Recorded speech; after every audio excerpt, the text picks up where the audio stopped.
Nomad's $190 million bridge exploit drew hacking feeding frenzy of approximately 300 addresses.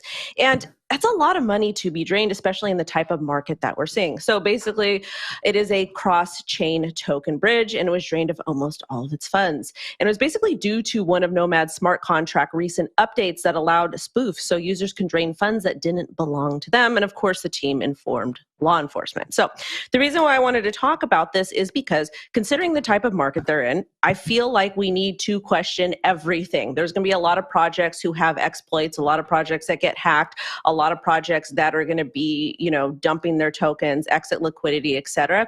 So I wanted to talk about it to kind of just remind everybody, consider taking profit on stuff that you maybe haven't taken profit on. Be careful what type of protocols you're using. Be wary anytime they're upgrading, they're doing something, they're changing the tokenomics, possibly changing the code. And sometimes you may have to consider cutting your losses because, again, you guys, we are in a crypto bear market. Let me go ahead and toss this to Jen for your thoughts. All right, I will take it. So cross-chain bridges are really interesting, right? They are important for interoperability, but they're really vulnerable. And we saw in January, I think it was, Ethereum founder Vitalik Buterin speak out on them. Like, he is not for a cross-chain future, but he's for a multi-chain future. And I'm just going to read his tweet because he does a pretty good job at explaining what's explained in the story. So he said, now imagine what happens if you move 100 ETH onto a bridge on Solana to get 100 Solana wrapped ETH. And then Ethereum gets 51% attacked. The attacker deposited a bunch of their own ETH into Solana wrapped ETH and then reverted that transaction on the Ethereum side as soon as the Solana side confirmed it. The Solana wrapped ETH contract, wow, this is long, but stick with me, guys, is now no longer fully backed, and perhaps your 100 Solana wrapped ETH is now only worth 60. Even if there's a perfect ZK Snark-based bridge that fully validates consensus, it's still vulnerable to theft through attacks like this. The problem gets worse when you go beyond 2 chains. If there are 100 chains, then there will end up being dApps with many interdependencies between those chains, and 51% attacking even one chain would create a systemic contagion. So he went off in January on Twitter talking about this because we see these cross-chain bridge attacks so often. I think during this BUIDL season, we will see startups pop up that are trying to solve the issues around cross-chain bridges. But right now, I think it's just inevitable that they are vulnerable given the way that they interact with smart contracts. Zach, take it away.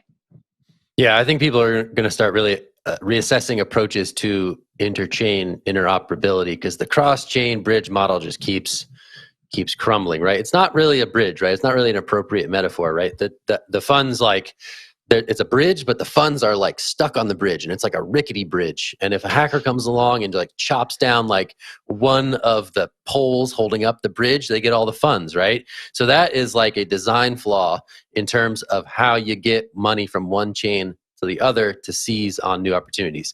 So I think that builders in the space are becoming increasingly cognizant of this, and there are going to be new approaches to interoperability that are more secure. When you do these cross-chain bridge things, it just adds all these layers of complexity. And what we saw here was an update that just laid bare like the steal me button, and like 300 people saw the steal me button and they're like, okay, I'm going to steal me some crypto.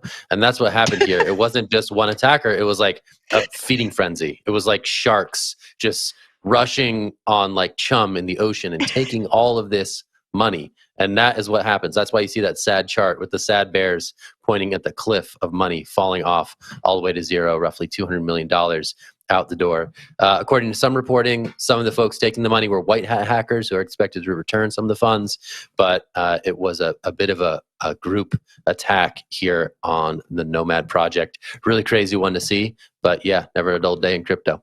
I think I'm going to toss it back to Wendy for her thoughts. One of the things I want to say is I'm just curious, like when they do these types of updates, like I my mind is just trying to process, like, are they, like, is it somebody in the team that's possibly pushing these updates through that make these more vulnerable, or they're just unaware of what they're creating? But either way, I think it's very important, especially when we're dealing with bridges, anytime to note that you're adding an additional layer on top of something, it doesn't become as safe. It's not as stable. So just be careful anytime you're interested in like investing in this type of stuff.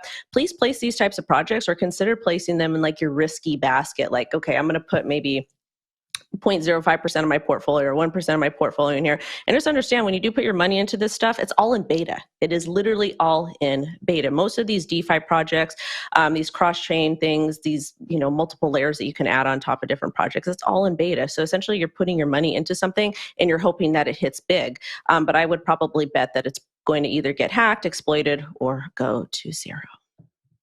Yeah, I'm just curious to see what the next generation bridge is, right? Because I mean, they're super useful to users, right? Like, hey, I got money on Ethereum and I want to put it on Solana, or like, hey, I want to get into Cosmos. Like, that's a useful function that many people in the space rely on. But we've seen time and time again that they introduce these flaws where things get hacked and money goes away and it's bad and people are sad.